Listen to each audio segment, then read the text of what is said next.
باشبونن هجا اف دمی و باش با امینها در بازی بش دوی ببین یا برنامه می ایرو ده کنال هیوادا مجارا ما یا کو دوی بشی دا هم گنگشه بکین بارودوخ اوروی کردستانی و ارکی هیزین چپین کردستانی میوانین ما ده یندن هبین هاور نجمدین لروش آوه کردستانی لی مخابنش بر خرابیا هیلا انترنتی هاوره نجمدین نکاری ده بشه دوی دا بجدار بید دیسان جیل باشور کردستان هاوره هندرین اندام سرکردات یا حزب زحمت کشن کردستان مدخواز بجدار ببین لیش بر خرابیا انترنتی هلاوی گلک باش نبی او جی نکاری بجدار بید ده وی خلکی دا دو مهوان مهنه هاوره سینان سکرتیر حزب شورای کردستانی لباکور کردستانی و هاور هیوا اندام مکتب سیاسی حزب شورای کردستانی هر دو میوان اوی خلکینه ویجینا هر دو هاوریان هون گلک بخیر هاتن سپاس بو بجدار بونه هوا گلک سپاس امی ده بش دویدای برنامه خواه جه هاور سینان دست بکین هاور سینان تو بخیر هاتی ام ود پرسین باشه روشا با کوری کردستان ده هلا سیاسی دا چوایه یعنی در فتن کار هفش ایزی تب به چوایه که لبا کوری کردستان بره بده چیتن و هم دزانی لبا داویان که باشتنین گلک دجوار لسر گلی مهنه لبا کوری کردستانه سپاس مالاوا بابا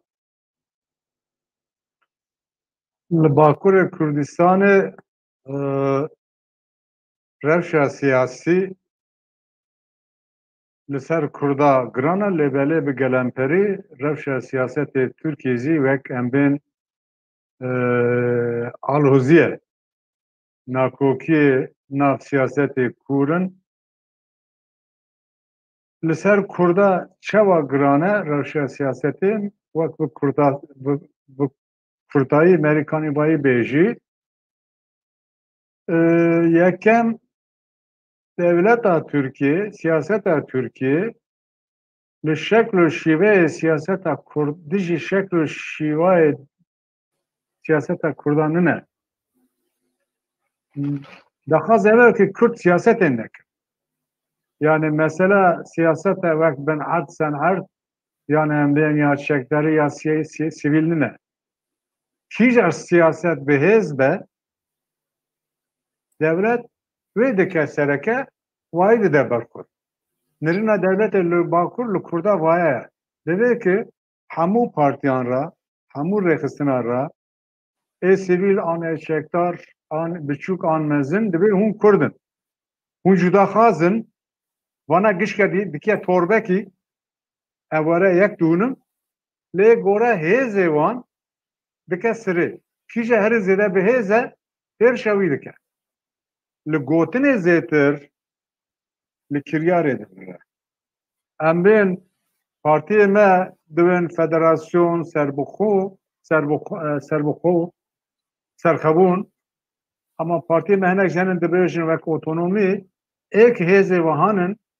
kanûn otonomiyê kar bînin têk bînin hêrişa wana dike. Êdin ez dike sirê wana makembên ew nake. Ji bo vê devlet ji kurdara donî digotin werin li deştê siyasetê bikin çeka berdin îro em bên demeke dirêje hêrişa ser siyaseta deştê.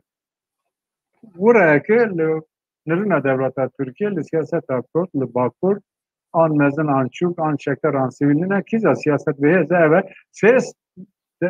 lêdanê leşkerî çêbû li Tirkiye lêdanê postmodernê êvek rasterast ya şêstî ya heftê û yek di du û ya heştê hirsê lêdanê leşkerî sedenê wanê esasî pirsgirêka Kurd e pirsgirêka Kurdistanê. Lêbere li her hirsê demanzî siyaseta sivîl bihêze siyaseta leşkerî tune. Ji bo wê gerek em bê zanibin li Bakur hinek siyasetmedar me dibin filan siyaset şek berde hanî bûye filan berde hanî bûye lêbere 1980 berê vê Kurdistana Bakur siyaseta sivîl bihêz bû lêdana leşkerî li dijî siyaseta sivîl darbetê kanî yek va Düdüğü revşa bakur çevane em bên serokomar va demekanizike li partiya digeriye derî partiya lê dike êşû wek em bên serî de wek şêrigê xwe nijadperest MHP rev dîtin parşiyê wek şûn ser lêdan Saadet Partî lê kir parşiyê wek Partiya Demokratîk Çep lê kir mesele çi ye? Mesela İttifaka Cumhur nikaniye de hilbijartinê de eger hilbijartina pêşvext were rojevê dihûnekê İttifaka Cumhur nikaniye de sandıkê de derket sindoqê. Ji bo vê İttifaka Cumhur û İttifaka Millet yani serkeşê yekê AKP'ye serkeşê yekê zî CHP'ye va hûrdê îttifak wek teraziyê dane hevsengê wan heye dengê wan heye. Kurt vir da enaqter kilît. Lebelê Partiya Geşedan ya Dado Geşedan ya AKP ya Erdoğan hêviya xwe li Kurda berdane çünkü va 5 salin bê guman bê naber bê riş û wekem bên girtin û wekem bên her bi tundî hêrişa ser Kurda dike ji bo wê hêvî li Kurda berdane heriye derî lewî dike. Ji bo wê me got ke eger hûn li Kurda hêvî bibirin divê êvarên hêrişa ser Kurda kin û hûn di meclîsê me bêne ku me bi vana kir Wezîrê Karê Hundir çi hanî serê Kurda di kursiya meclîsê ve got ki me hanî serê ve vê demê hûn ê derî herê li partiya xin çima Kurd min nadin eve Kurd di siyaseta tenê herêmî de ne diya navendî de zî wek em bên evîn divên şê enaqtarin ev revşeka din e bayî gerek em bidin ber çave wek ez bidim ber wek em bên hêkime temaşe bikin. Sêvî îro wek em bên bîna pêvajoka nihû tê wek di dorhêlê de biz dibûne car cara têne rojevê li ser nirxandin şê dibin diskar ser meqale dinivîsînin li derva li hundir siyaseta Kurd ya Tirkiye divên ki îhtimaleke pêvajoka nû were rojevê. Kanetê Partiya Komünîsta Kurdistan ya Bakur kanetê me ev e ki îro di vê şert û mercan de pêvajoka nû ne mümkün e. Çima? Çavê eger wekî çawa qala pêvajoya nû dikin çavê hemû çar parçeyê Kurdistan ê Tirkiye en qalî ve digere Diyarbekirê. Li belê çavê Diyarbekir li Qamişlo li hevlerê. Eger devleta Tirkiye li gor ev xwe vekerin evleriya xwe navînov li Qamişlo li hevlerê negîje armanja xwe li hundir naxwaze vegere pêvajoya nû. Ew bigîje ser armanja xwe negîje ser armanja xwe giştina ser armanja xwe gelek zor e bigîje armanja xwe masa pêvajoya çê ve tişkî dine destê devletê bêhêz dibe negîje armanja xwe li rojeva li başûr vegere ser masê destê vê xels dibe ev tişkî dine ji gor vê çav niha li ser rojeva û li wekem bên hevlerê li wir wê çi bûye sêvê gelek tiştê dinê girîng henin ez bawerim bîst û duyê adarê dane wek lûtkeya zîrveya NATO heye wek paşêvê divê dema nîzika yan sêzdê adarê de herhalde birok niha bîramdanine lûtkeya Yekîtiya Ewropa heye û bîstê wekem bên vê mê çilê paşin wek Biden wezîfe dide ser xwe yani dest bi kar dike û çarê wî wekem bên îhtimaleke car di pêvajoya ya Yekîtiya Netewî ya Cenevre li ser Sûriyê car di were rojevê çav û guhê desthilatdariya Tirkiye ya AKP ya Erdoğan li ba her çar qalan e. Gor vana li Kurdistana Bakur helbestê wî çi bûye çi neve ê biryar bidin û ya girin zî di adarê de car di Kongreya MHP'ye ev MHP re bimeşin ya nemeşin. Eger hêlekê ez ê bibirim dirêj nekin wekem bên İttifaka Cumhur bi taybetî zî Partiya Erdoğan divên wekem dixwazin reformê dadî û wek aborî pêk bikin. Li belê heta niha derkete holê ki ew reforma dadî û aborî ji bona وكبين كردا جبونا وك بندستا جبونا ديمقراطا نن جبونا كقيرانا أبور لتركيا جرانه هناك سرمایه گرم جهان یک بار دیگره برای ترکیه دخوازه جوانا لیمانا که ابلهی شکل ترکیه دادگه فک دادی یعنی رفورما دادی رفورما و کندین حقوقی و آبوری لسرویه رتشکیدی هیا جیکتیر اوپرا دوین که ام دخوازن پلک سپی نو بکن لامریکا را دویجن که ام دخوازن پیکلی نو پیک بینن اگر اون یکتی اروپا را ترکیه دخوازه و کم این پلکا نو بکن اوه شغه گرک دیارا دادگاه کاماه و امرو به یا اوروپا آین لسر سلاطین دمیرتاش لسر خوالا گرک کار بینن کتن آستنگی ها کم نزن کار بینن تشکی دنه کار نمین تشکی بینن کار بینن و شغه اتفاق خوی و اوراسیاجی دو پرین شک و نجات پرست مهده و الهف جدا بود کار نینن تشکی دنه جبو و روشا باکور هلکته با هلا مهد کرده دا چیه چند گوتنا سریعه بجیم او درج نکن هلا ما کرده دا ما اتفاقا کن نتوی لهش براتن هدمی دا پیکانه و 2019 دا لباله امنها دخوازن دقابتنا کل باکور ام اتفاقا کن ماینده پیک بین بله به 15 بشتر نجیبین اک پیکانی احتمالا که دورا 25 می امجار دوارن برهفته مجارا ما باید امل کردستان باکور دخوازن اتفاقا کن ماینده پیک بینین شکل شمالی بری ما نابلی کرو لباله نهاجار دیواره پیشانه و کرونا آسنگی در دورا 20 ساله که انسر نخویتین دور دا دخوازن بانا همو پارتیا کن چکاست ما برامه دا جداتی هوا لیبرا برا هوا کرک وقت لچوتو روژاوه کردستان دبین دیالوگا کرد و کرد لبا کردگره که اموای همو پارتیا پیک بینن از نه بایی بیجیم پاشه جاد ازه پاس گلک سپاس هور سینان امی بچینه جم هور هیوا بخیراتی نها هم لدور روشا باشور کردستان الواب پرسین آیا روشا باشور کردستان دملی سیاسی دا به چه آوائه کیه هم دزانی که نها باشور کردستان آلی سیاسی لحفدود بلاون یک دنوبر آلی سیاسی دا نینه دیسان ده بیاوین آبوریجی دا روش گلک رابه سایکولوژی تا گلک تک چویه چونکه روش آبوریا هر تاکه که دوی جواکی دا گلک داسته که نظم دایه یا جهموان سیرترجی ده وی قناغی دا سالات گلک یا بمنته و خوش گل بلندتر دبینه یعنی گلک گرنگی به داخواز و گازندین گل ناده دیسان جی البرانبری وی يعني هند آلين هنا يعني نها باشور كردستان دا بیروکا هند الجم درست باکو هرم نمینه گرنگی هرمیه گلک نابینن و دخوازن هرم وگره آیا تو يعني الگورن ریناوه تو نابینی اوه بشک من اگر بزانیبون بید یا به نزانیبون بیتن بشک من ده پلانا داگیرکرین کردستان دا سلاو أورا جمال زارشت سلاو لأورا سنان بداخوا أورا نجم الدين ملاوكو جنابت باسكت سكرتيري حزب الشيوعي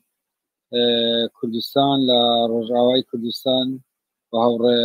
هندرينج لأوراني حزب زحمة الشاني كردستان أنتواني بردواما لقلمان لبرشيدوان لراسية كومالك بسياري جرينج دور جوان دوا بدوايكا كام بسيارانا في مويا يعني بواري شي باشي دي بو گفتگو کردن لسر وضعي باشوري كردستان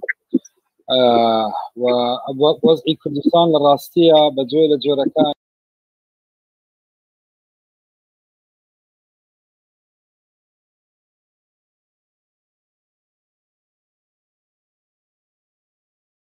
كان يعني باردوخي أمروي كردستان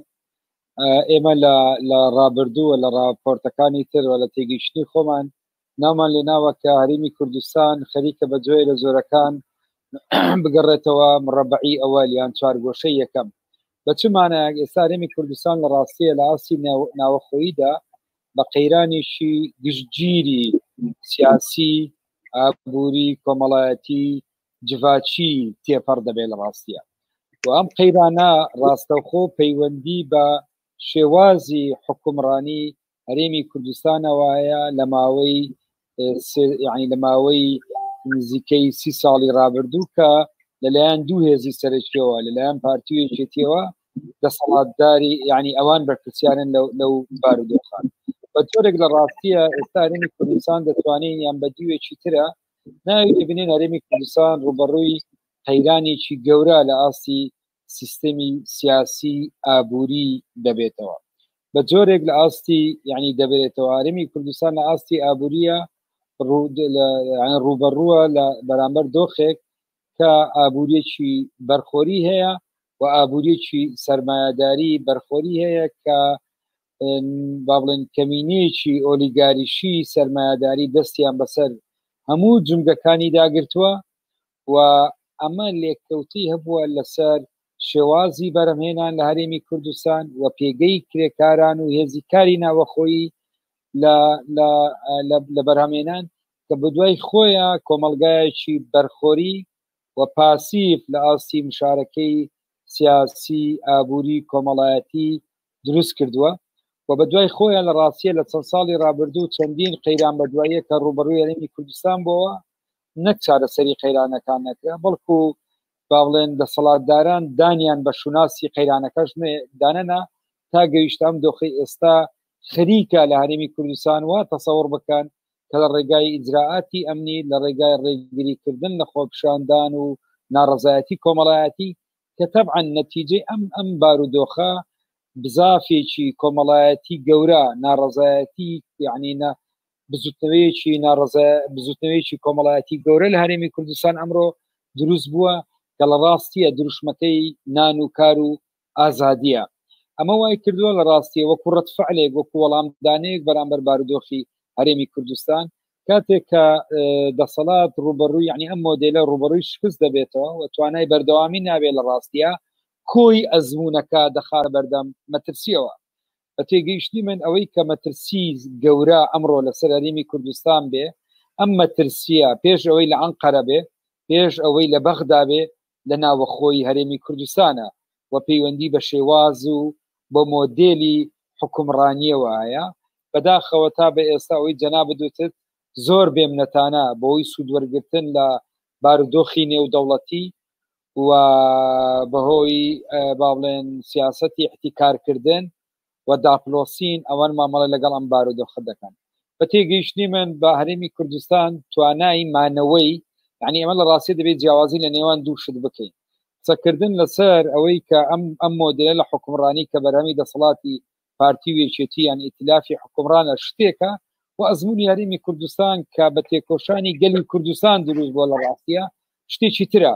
بۆیە من پێم وایە ئەزمموی هەرێمی کوردستان کە نەتیجەی تێکۆشانی خەڵکی کوردستان و هەڵومەرجێکی نێودەوڵەتی بوو ئێستا وەکو دیفاکتۆیەک بەردەوامە لە ڕاستیە ئەمە ئەزممونە بەم جۆرە لە مۆدیلی حکومڕانی ناتوانانی بچێتە ڕێ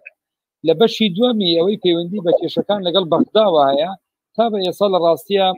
هیچ ڕوئیایەک نییە بۆی چۆن چارەسەر لەگەڵ بەغدا بکرێ طبعا ئەوەی لەگەڵ بەغدا ئەوەی بینیمان کار گەیشتە ئەوەی کە ئێستا قسە لەسەر ئەوە بێ بەغدا هەرێمی کوردستان تۆمەتبار بکە بە مەسەلەی موچە و ئەوانیش لایەنەکانی تر و هەردوو لایەن ئێستا خەریکە دانەوێت تەحویلی ئەزمەکە بکەن بەڵێن ئەو ئاریشەی ئەم قەیرانی کە لە عێراقایە ئەمە پەیوەندی بە کوردەوەیە لەبەرەوەی لەسەر بودجەی عێراق دەژیان لە هەرێمی کوردستان دەڵێنەوە پەیوەندی بە عێراقەوەی کە بودجەی خەڵکی کوردستان نادا من پێم وایە پەیوەندی بە هەردووشانەوەیە بە مۆدێلی حکومڕانیەکی ئۆلیگاریشی سەرمایهداری بەرخۆری کە هەردوو دۆخەکەی چکە وەزعی عێراق لە ڕاستی لە کوردستان باشتر نییە بەپێی داتاکان بێکاری هەژاری و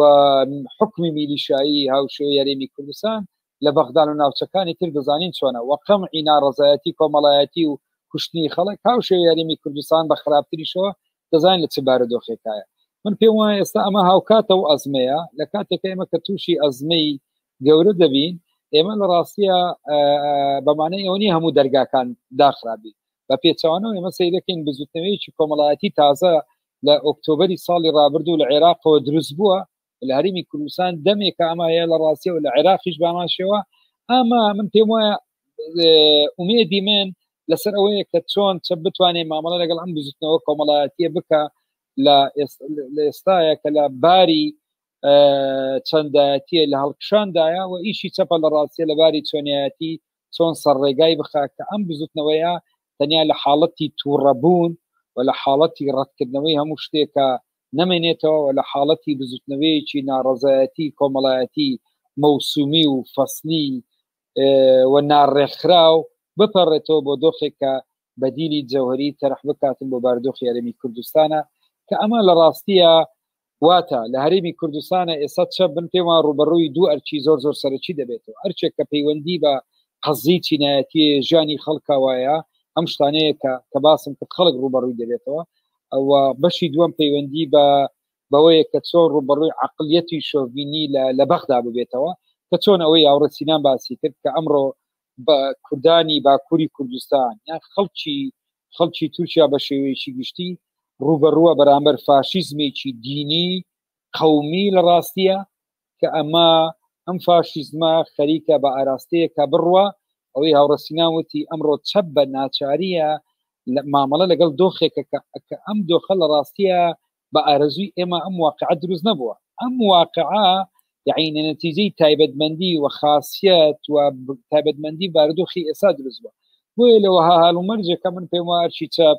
زۆر قورس دەبێ و زۆر فراوان دەبێ و لە ڕاستیە ئەم ئەرکا شتێک نییە کە بڵێ لە شەو ڕۆژێک ئێمە بتوانین گۆڕانکاری جەوهری بۆ مانای بین نەکایەوە بەڵکو ئەمە قسە و باس و گفتوگۆی زۆر هەڵدەگرێت کە چۆن بتوانێت چۆن ڕۆڵی ئەکتیڤتر ببینی من پێم وایە شکستی بەرەی ڕاستڕەوە لە باشووری کوردستان کە چیتر ناکرێت لەسەر ئەوان لە ڕاستی ئێمە هیوا هەڵچنین بەڵێ ئەوڕێ سینان ئەم بهێنە جەمتە دیسان ود ئاخفتنا خۆدا گوت و ممکنە هەلبژارتنێن پێشوەخت لە تورکیا بهێنە ئەنجامدان یعنی ئەگەر لە هەلبژارتن لە تورکیا بهێنە ئەنجامدان ممکنە ئەکەپە دەبێ هەلبژارتنێدا سەرکەوتنێ نەینە یان نەها دەبیرروکە ئەکەپێدا حتى نها رجدي قالك لسرند يدكيركو بريكا تشيك بريكا هزي برزگريكا تخو چارة سر بكا يان هول دا برزگريكا رخوب بتا دربي سنور يعني درفتك هي يعني بيرد چارة سر يا برسيدا بكن برين آشتيانا سپاس رجعتنا پیش وقت yani hükümet birer destine yani ne destine ne diyara hükümet ittifaka cumhur her roş ve kendivejin anket kurdi divejin şimdi zanın le persin yani şeydeki gor denge koçiye şunune eğer ittifaka cumhur iro ve kendin le persin ve anket şeklinde anket eda ittifaka cumhur sediren ben pence uyek ولا برشافا استودا بريارا البرجاتنا بيشوخ بسيك لبالي حطانا و تم كدرجة سال ميبكة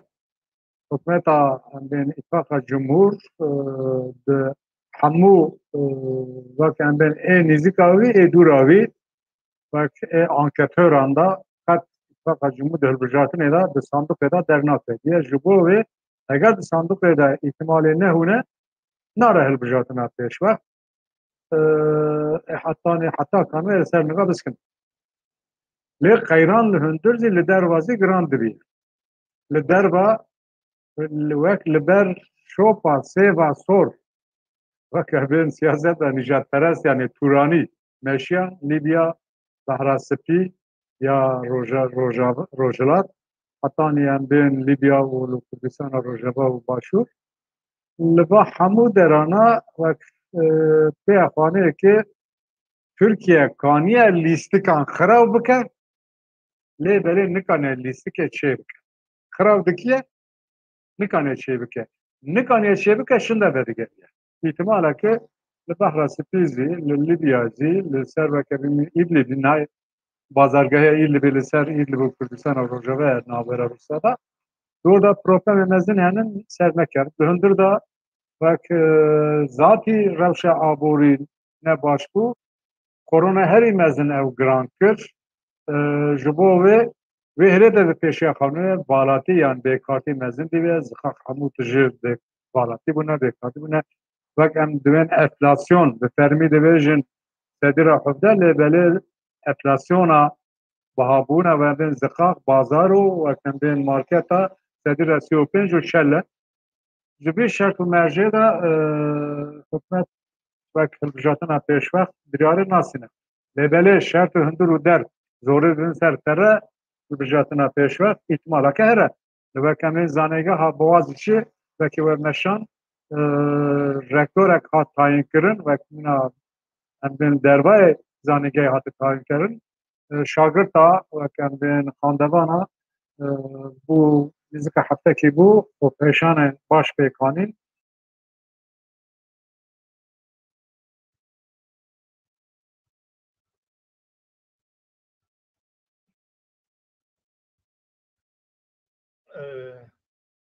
اور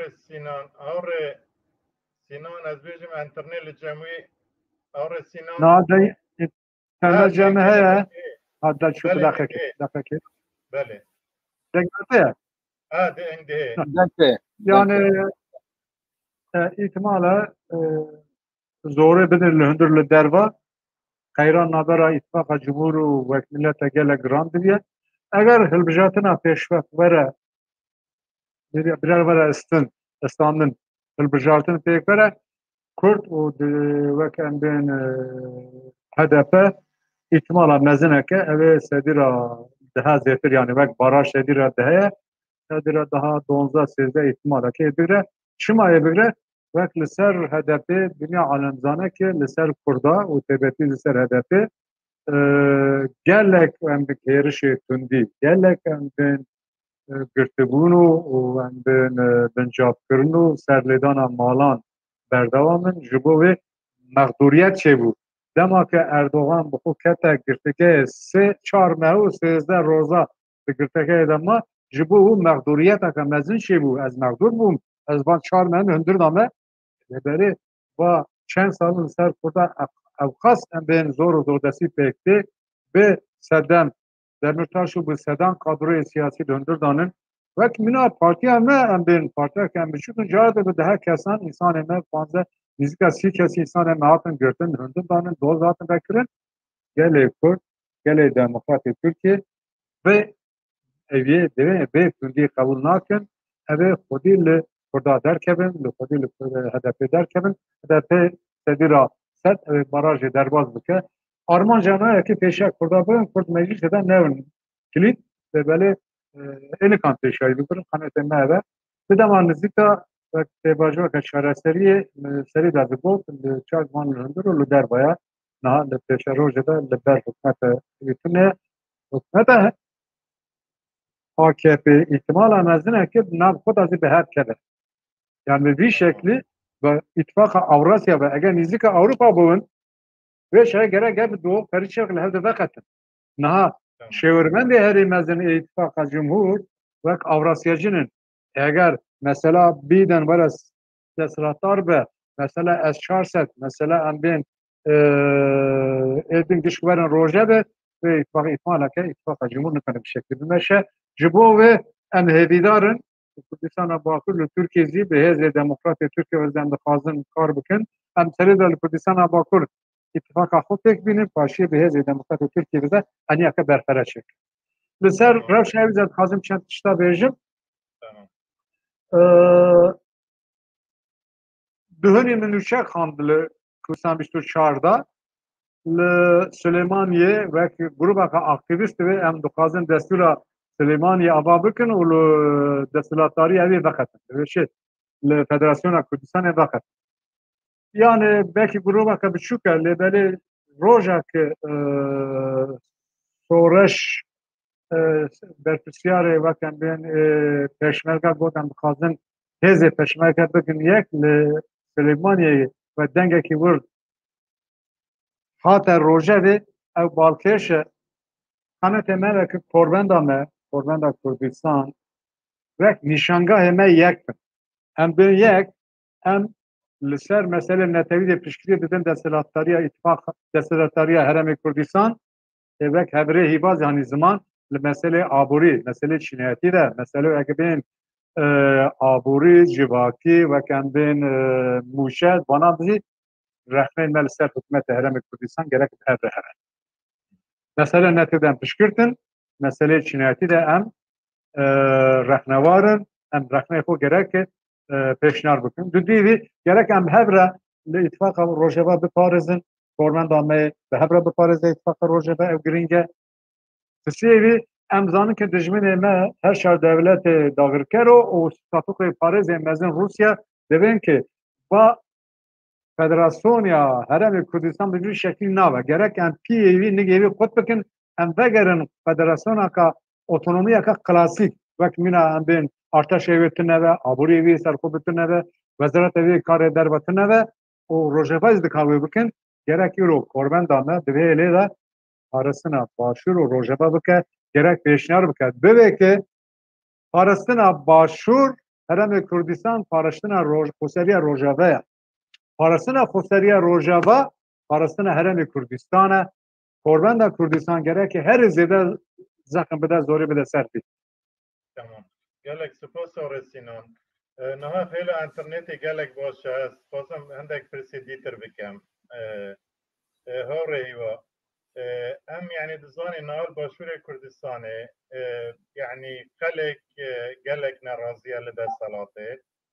دنا خلق نرازي بدا نرازي دا يعني دو دريشم دهينا ديتن وكي جنابي وقوتي يعني هلا كان نرازي دبيجن نان كار آزادي هلا كادن دبيجن برو خيدا صلاة برو خيدا صلاتي دز يعني خلق نرازی بو لسر دو بشان دو برایان دابش بوه برانبری ویجی در سالات بیجیتن در فتح بدنما امی ریفورما پیک ببینن یعنی این که بیر روشه شوان در نفتینن من الراستية لا يعني أول شيء سكانية أو رسينان لسر وسلي رولي تشب لا لباراستني بعضين أزموني رجعواي كردستان ولا باراستني أزموني هريمي كردستان رغمي همو كموكريكاني كباز لأزمونا كين الراستية باز لباراستني أزموني هريمي كردستان كين أما يكسانية بباراستني دا صلاتي بارتيوي تشيتي يعني رازيبون بقدري أم دا صلاة قصة سركياني هريمي كردستان كيد كبجاردي خلشي كردستان بجاردي زوريني خلشي كردستان كالا رابرين أم باردوخي درسكر لسر ويك لهريمي كردستان اما روبروي يعني لنيوان دروشمي بروخي ولا لنيوان دروشمي دواكردني كارو ازادي اما تصور معامله بكي ولا قروي ده صلاه داوا ده كده فتي من في هذا صلاه زور در فتي في على راسي وخوشي باش زاني واما يعني حكم كرني كردستان بو شارق صديق وبم باردوخي استا من في مواد شيت هواكان لسر امدو هذا السياسي هالناس ندري وشيت الراسيه هي تشاوروانيك لو ناكري كبتوانن سجاني هريمي كردستان لروي اوي بيدوتي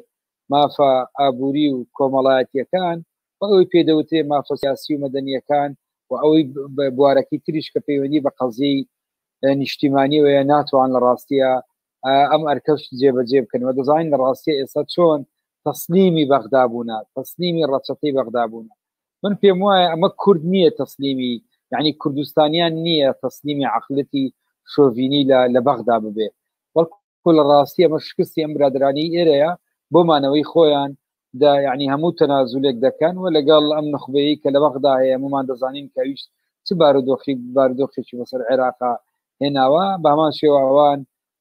خريجي صفقاتي خویانن و ئێستا وەکو لە چوارچێوەی باز لە هەڵبژاردننی پێشوەختە دەکرێت انتخاباتی پێشوەختە لە مانجی 6 لە عێراقەوە ئێستا تەسجیلکردنی کانی سیاسی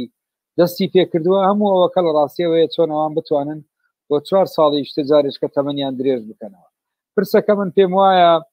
پرسەکە لە پێناوەوەیە یعنی قسە لەسەر نەوعیەتی گۆڕان ئەوە نییە من ئێستا دروشمێک بەرز بکەمەوە بەڵام خەڵکی کوردستان ئەم دروشمەی دەوێت لە ڕاستیە گۆڕانکاری جەوەری لە هەرێمی کوردستانە وەستاوەتەوە سەر بڵانسی هێز و حەجم و ئاستی ئەو بزوتنەوە کۆمەڵایەتی کە لە ئێستا هەیە و ڕۆڵی هێزە چەپ و کۆمەنیستەکان کە ئەمڕۆ بزوتنەوەیەکی کۆمەڵایەتیە لە باری چەندایەتیە ڕۆژ بە ڕۆژ لە بەرفراوان ترە بێ و ئێستا ئەگەر بە جۆرێک لە ئیجرعاتی ئەمنی ناڕزایەتی خۆپشاندان لە خەڵک قەدەغە کرابێ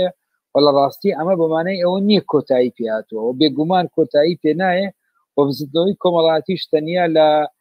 تەسمیەی خۆپشاندان و لە میکانزمی خۆپشاندان خۆی نادۆزێتەوە بەڵکو میکانزمی تر زۆرە بەوەی خۆی ڕێک بخە و بتوانێت دەرگایەک بدۆزێتەوە بۆ ئەوەی مشارەکەی سیاسی ڕاستەقینە بکە بۆ هێنانەکایی گۆڕانکاری لە هەرێمی کوردستان من پێم وایە گۆڕانکاریە بە بارێکا دەبی ببێ و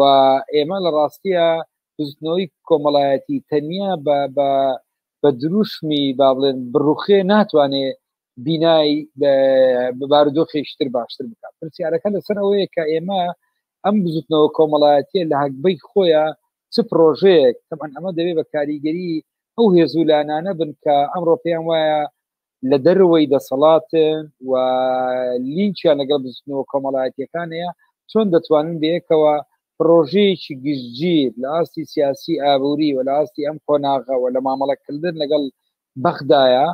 لەگەڵ دەسەڵاتی ناوەندە و لەگەڵ ڕوبەڕووبوونەوەی ئەم داگیرکاری کە ئێستا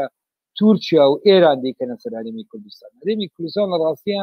نەتەنیا لەلایەن بەغدا و ڕوبەڕووی عەقڵەتی شۆڤینی و ڕۆژ بە ڕۆژ یعنی دەست و قاچی هەرێمی کوردستان دەکەن هێرشەکانی تورکیا لە ڕاستیە کەم نییە مخابراتی دنیا ئەمڕۆ بەکەیت خۆی دەستی خستۆتە ناو هەرێمی کوردستان لە وڵاتانی زلهێزەوە بگرە تا دەگاتە وڵاتانی فاشستی دەوروبەرمان لە ئێران و تورکیا و لە عێراقیش بەجۆی لە جۆرەکان من پێم وایە ئەم بارودۆخە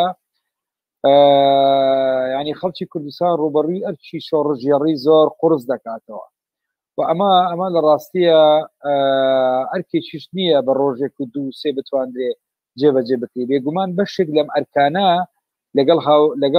لەگەڵ کوردانی لەگەڵ با بڵێن باکووری کوردستان لەگەڵ ڕۆژئاوای کوردستان ئەمانە ئەرچی هاوبەشن ئێمە دەتوانین ڕوبەڕووی بینەوە ئەرکەکانی تر لە ڕاستیە ئەرچی ناوەخۆین دەکرێت کە بیر بکەینەوە چۆن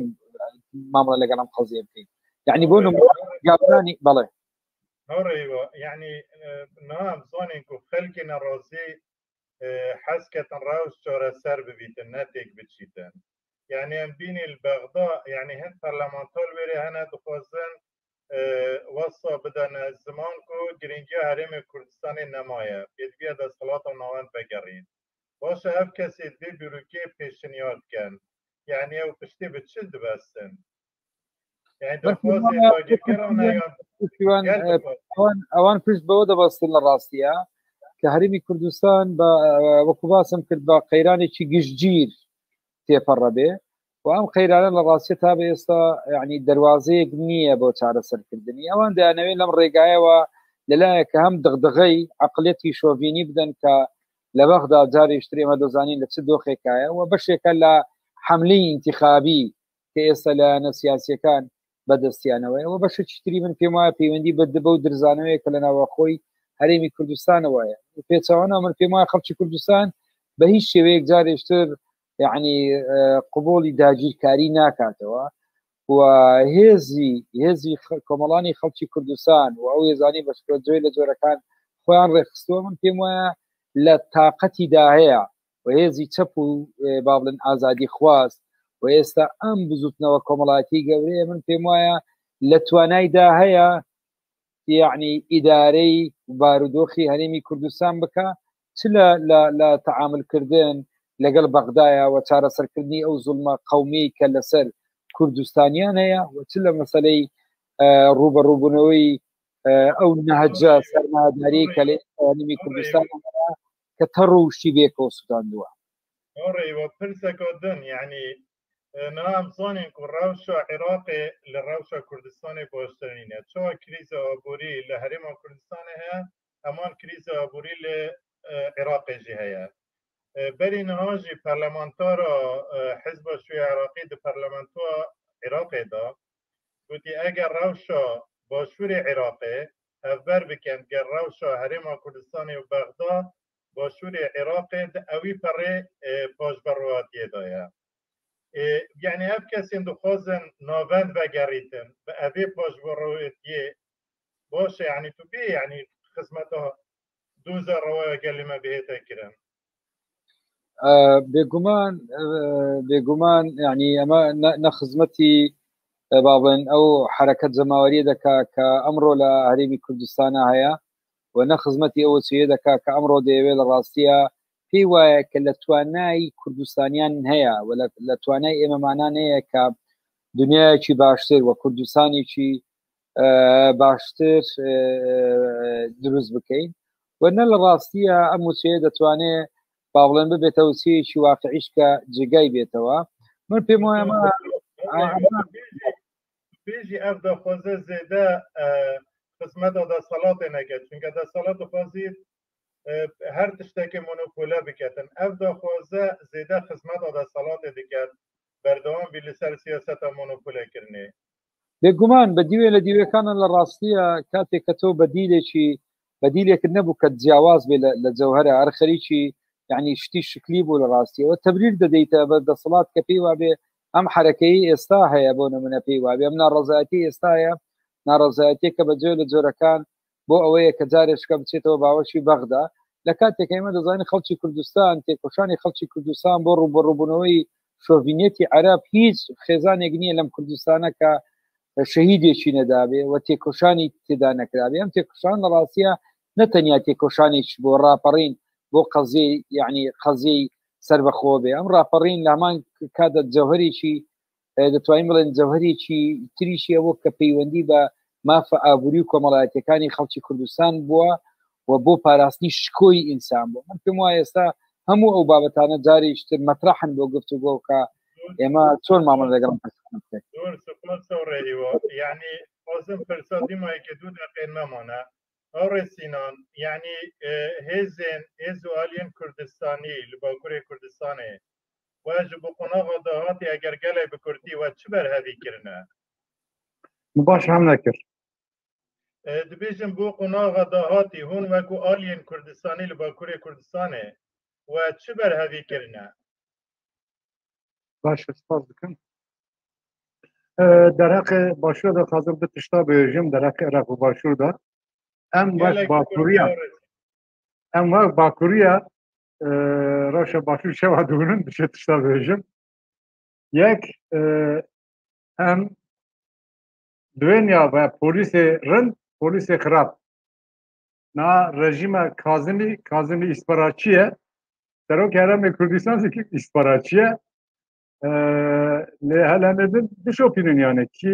كي شتو سياسة پیش بنا بله دبراد امهاني دونن سياسة شيعة سياسة رژيم عراقي دو عالية هيلك دبين پوليس باش كاظمي پوليس باش پوليس رن و رفشه و لسكي دليزية و كان جروب شيعة دمجلس ده لسكا پوليس خراب دليزينه Kazım dedi kazım bütçe kurda Türkistan'a bedem, grup dedi kazım nadım, evlilik ki de kazım ve Türkiye ve İran ve Bahra Kürdistan'a başvur ve bakın federalizm ki klasik. Düdüğü ve tişkil de kazım, em şutu doğunun Irak bir şeklini karabemeşe. Yani ve göre konfederalizmi jibo Sünniyizi, yani jibo Kurdane. Derken ben Kürdistan, Şiistan, o Sünnistan ve sistem konfederal ya Irak'ı parça bu. از زده درجه که مثلا رفته هلمش یتر زانن نال باکر کردستان و گوتنا پاشنه بیجم دن زرده قدیه روش و کم چوا دم بداوی دهیتن والله ام آرمان جانه خباتانه ده تربیتی زیاد پارتی خونسی کردستان باکر ام همو پارتی ما دموکرات و کمین شبکر دموکرات و محافظه کار بونن ام بخوازن انیا که برفره چیکن همو پارتی ما نزیک بوون و دوربوون اما لحمو پارتی را یکه هم ناین فلان پارتی گابک نزیک من فلان پارتی دورمه گلک سپاس هاور سینان لجبو و بانگا مل حمو پارتی باکر را اوکه امرو که کشل کردستان باکر عنیا که برفرشک پاس تمام گلک سپاس اوه بش دویل برنامه ما بداوی هات سپاسیا بجداریا و دیگه هاور سینان کتل باکر کردستان بجدار بوی و سپاسیا هاور هیوا دیگه کل باشور کردستان بجداری بی برنامه بو سپاسیا بینر و تماشاوان خودی که اینکه حتی نهاد گلمه مای مماندی کرن و دبیجین شب باش هر آلیک منید خیر و خوشی دار باش باش باش باش